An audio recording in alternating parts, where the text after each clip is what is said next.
This is not my story, it's my father's. Back in the 90s, my father was studying at a university in Calcutta while my grandparents lived in another state. The apartment he lived in was on the 4th floor with a balcony separated from the living room by a door.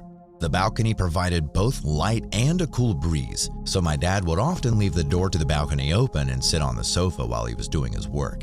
The day the incident occurred, there was a blackout in the area caused by a storm.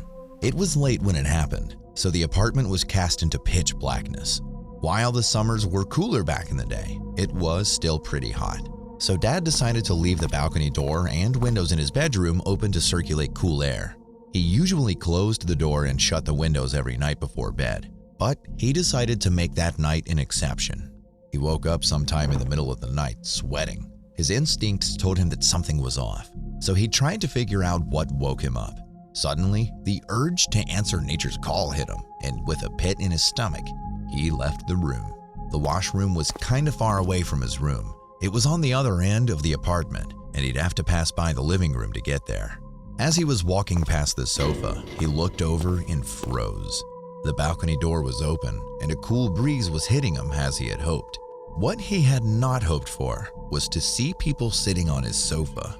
Well, maybe not people, but things. There were around 3 to 4 figures sitting on his sofa. He could not make out what they looked like. They seemed to be blending in and out of the shadows, changing shape. What scared him more was that he could tell they were all looking at him. They didn't have visible eyes, but he could feel their stare on him. He contemplated running back to his room, but his bladder was strongly against that idea. Cursing, he shut his eyes tightly, ran to the washroom, did his business, and ran back, feeling the stares on him again as he ran past the sofa. He locked the door of his room, got in bed, and tried his best to go to sleep.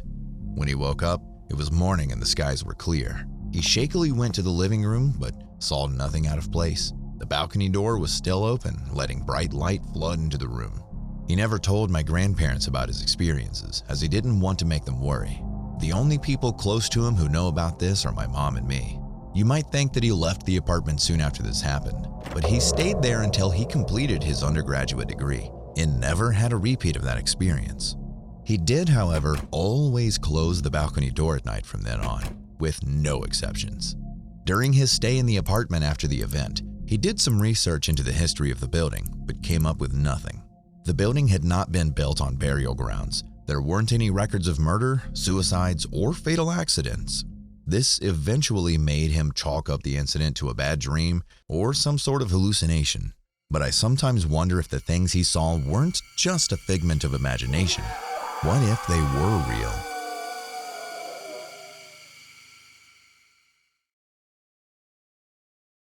Hello 1C, my name is Kai and I'm currently living in the Philippines. The incident I'm about to recount occurred 5 years ago, but it continues to haunt me to this day. It all began when I left on a 5-day trip to Bicol with my boyfriend and 5 friends. The first 3 days were fantastic as we explored various islands, visited tourist spots, savored chili ice cream, and even rode ATVs to see Mount Mayon. On the 4th night, we visited Albay and stayed at one of our friends' abandoned houses. The place seemed unthreatening except for the cockroaches that scurried about when our friend switched on the lights. The house was covered in dust due to being abandoned. To sleep, my friends and I decided to set up beds in the living room. Once we arranged our beds, my boyfriend, the 3 other guys, and I opted to have a drink while the 2 female friends had already fallen asleep in the living room. We were having a good time, engrossed in conversation, when suddenly my attention was drawn to a shadow on the wall. Shadows aren't typically attention-grabbing, but there was something peculiar about this one. It appeared darker than the rest. Intrigued, I nudged my friends, but the shadow remained motionless. One of them grew curious and asked, "What's wrong?" I pointed at the shadow and said, "Whose shadow is that?" It dawned on all of us that the shadow didn't belong to any of us, and we were all stunned. Even as we stood up, the shadow remained unmoving, and after 30 seconds, it simply vanished. My friends and I were unsure about what exactly had happened. Were we all intoxicated and having some kind of shared hallucination? However, that couldn't be correct, since one of us hadn't even been drinking, and yet he witnessed the same thing we did. We decided to brush it off and try to go to sleep. I lay beside my already fast asleep boyfriend. but I simply couldn't sleep that night due to what had occurred. Despite knowing that we had to wake up early the next day, I forced myself to sleep. As I turned to face my boyfriend, I suddenly felt a poke on my back. I turned around and saw a man, possibly in his 30s, smiling at me. I was paralyzed with fear. I wanted to scream, but I couldn't. He was also lying down, looking at me. The terror overwhelmed me and I lost consciousness. I woke up the next day to my boyfriend shaking me gently. He urged me to get ready or else we would miss the bus. When I shared what had happened to me the previous night with my boyfriend and friends, their expressions revealed their shock. They all mentioned hearing a man's laughter throughout the night. They said the laughter was so loud that it felt as if the person was in the same room as us.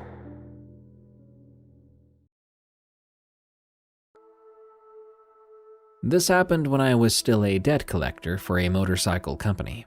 I was assigned to a remote area, but this time it was a town frequented by tourists. Every day I woke up at 5 a.m. and drove for 3 hours to reach the town where our branch was located. My routine was always the same. I visited clients, collected payments, reminded them of due dates, and handed over the money I collected to the office.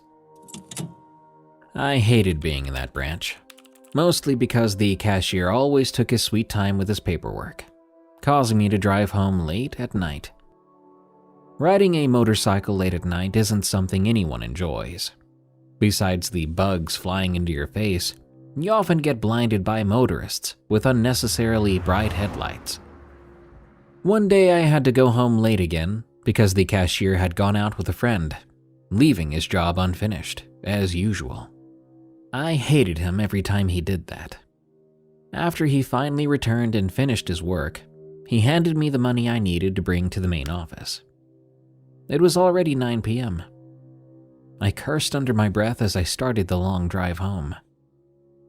While driving along the pitch-dark winding road, my headlights suddenly flickered. "Ah, crap, not now," I muttered. I stopped for a moment, tapping the headlight, and thankfully, it stopped flickering.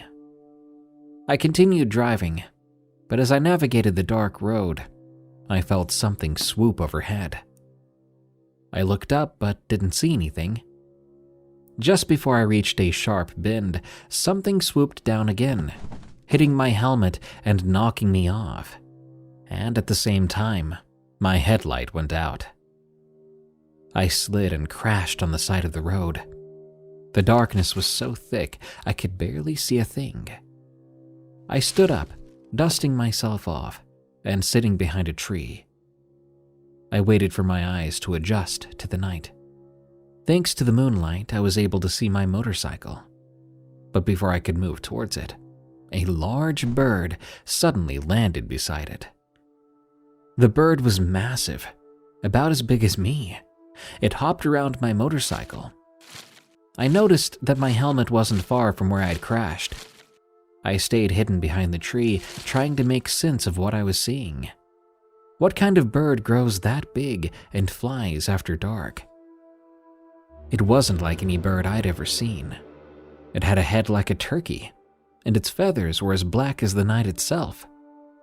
As it neared my helmet, my jaw dropped. It reached out to my helmet, not with its feet or beak, but with what appeared to be a hand that came out from under its wing. I watched in terror as it picked up my helmet, only to drop it when it heard a car approaching. The bird flew away just before the car passed by. I took the opportunity to run to my motorcycle. I started it up, relieved that the light worked again, and rushed away, leaving my helmet behind. In a panic, I kept looking around, scared the bird would swoop down on me again. When I reached the main office, I handed over the money to the manager, who was standing outside the dormitories. He asked why I looked so dirty and why I wasn't wearing my helmet. I lied and told him it fell off and I lost it. Before heading home, I spoke with the manager, requesting that he audit the branch I was assigned to make sure the cashier finished his work on time. I couldn't stand going home late every night. Thankfully, the manager agreed. and from there on out, I was able to leave at 5 p.m., avoiding any more late-night drives. Even so, I knew that I needed to get out of this job soon, but I hoped nothing bad would happen before I could finally make my escape.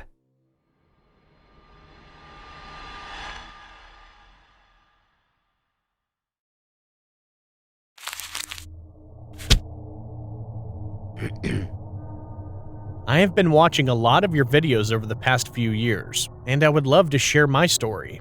My name is Raquel, and this happened to me several years ago when I was working in a call center.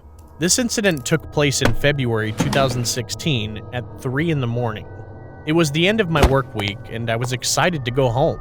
When I got home, I quickly realized I had forgotten my phone in my locker. After resting a bit, I left my things and just brought my wallet with me to go back to the office. The travel time usually takes 1 to 2 hours during peak hours, but I was able to arrive at the office within 30 to 40 minutes. I got my phone and left quickly. Since I really wanted to get home quickly, I decided to take a cab or taxi. After a while, a cab stopped in front of me. The light inside was so dim, but I didn't think much of it. I always take the front seat when riding a taxi, but this time, I'm not sure why, but I took the back seat. The taxi was driving for a few minutes, and I was just looking out the window and trying to be comfy. I noticed, though, that he had started slowing down near the bridge over the Pasig River. I looked at the driver, and he was short and had short black curly hair. He suddenly stopped the car and pointed a gun at me. "This is a holdup," he said. And I couldn't believe it. "Are you serious?" was my immediate response. He started shouting and cursing at me while pointing the gun.